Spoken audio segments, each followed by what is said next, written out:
Larissa asked me to read a couple of quotes from a man named John Piper, who's a well-known Bible teacher, and he talks about marriage and how this mystery refers to Christ and the church. And he says this: marriage is not mainly about prospering economically. It is mainly about displaying the covenant-keeping love between Christ and his church. He says, knowing Christ is more important than making a living. Treasuring Christ is more important than bearing children. Either way, it is short. It may have many bright days, or it may be covered with clouds. But if we set our face to make of marriage mainly what God designed it to be, no sorrows and no calamities can stand in our way. Every one of them will be not an obstacle to success, but a way to succeed.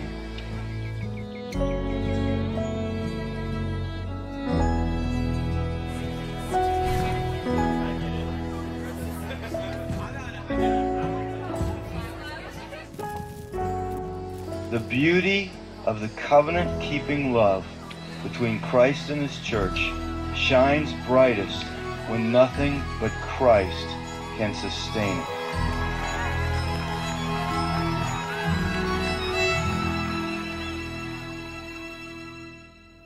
Ian and I first met in 2005 at college and had a blast for 10 months getting to know each other. And I was looking through and I found one of my favorite pictures, which I think was actually taken right before his accident. He set up the camera on his tripod, and it's just a classic Ian face that to me sums up who he is. We'd been dating for 10 months and he was working an extra job for his dad, and he was on his way to work near Pittsburgh. And we got a phone call that he had been in an accident, and we didn't know if it was when he got to work or on his way. And so we got down to Pittsburgh, and I was just praying the whole time in the car that it wouldn't be his brain. After being at the hospital for a few hours, we found out that it was, and he had been in brain surgery for a few hours and had suffered a traumatic brain injury. God totally spared his life. One night he was failing 4 out of 5 brain activity tests, and the next morning he was doing well and his brain was starting to respond again.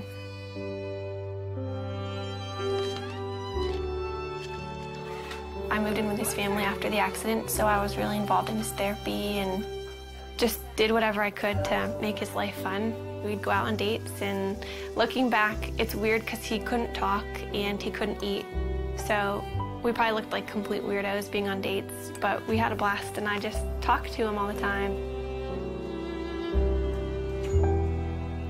I knew that before Ian's accident, he was very serious about marriage and was ring shopping, so I knew where he was, and that helped me so much. After he couldn't talk, I knew that he loved me, and I knew where he wanted the relationship to go because we were dating very intentionally.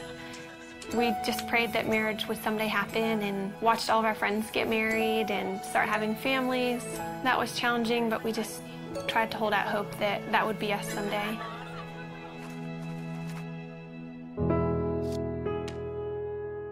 This is our board of gratefulness, and we encourage anybody who comes in to write a note of something that they're thankful for. It could be really small. Mine is just Saturday mornings, and it's just a good way that we found to be just practicing gratefulness. And Ian, I think half of yours say my wifey, which is pretty cool.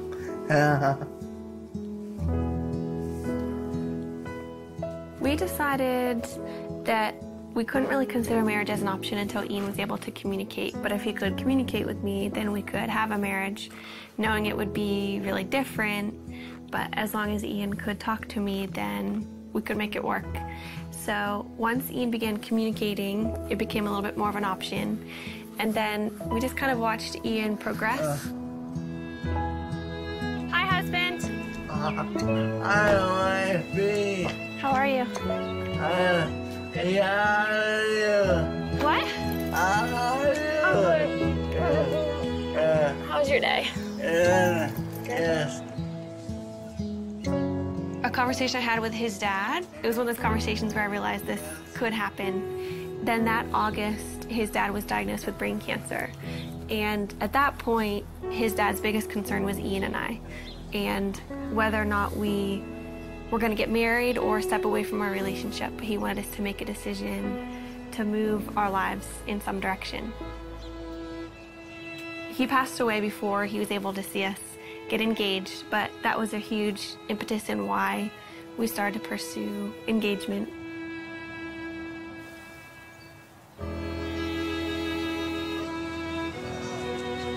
Throughout premarital counseling, we just used this momentary marriage. It was so helpful because John Piper talked a lot about primary things and secondary things, which is really important for us because when we're walking out our marriage practically, Ian can't do the secondary things like working or making a meal for me. Everything that's primary, though, he can do, which is leading me spiritually. Ian always comes back to the foundational truths of who God is and kind of reels me back in from my emotions, and that's the most important thing. We have two friends that we're going through the book with. I think we've just been able to help them see that maybe the little things that they're excited for about marriage are worth being excited about, but they're not the end all and be all of their marriage. But we also have so much to learn, and we're learning from them and things that they share because our relationships are different and we can glean different things from each other. I think what helped us in deciding to make this commitment to each other, at least for me, is knowing that Ian wouldn't have left me if the roles were reversed, and that we love each other and we know that God's going to be faithful to our marriage. We're able to love each other with, I think, a more Christ-like love because of Ian's disability, and just to understand that picture a little bit better than if you were healthy. Yeah. Do you agree? Yes. What about God enables you to have a happy marriage? You know, What? he's awesome. He's awesome. Yeah.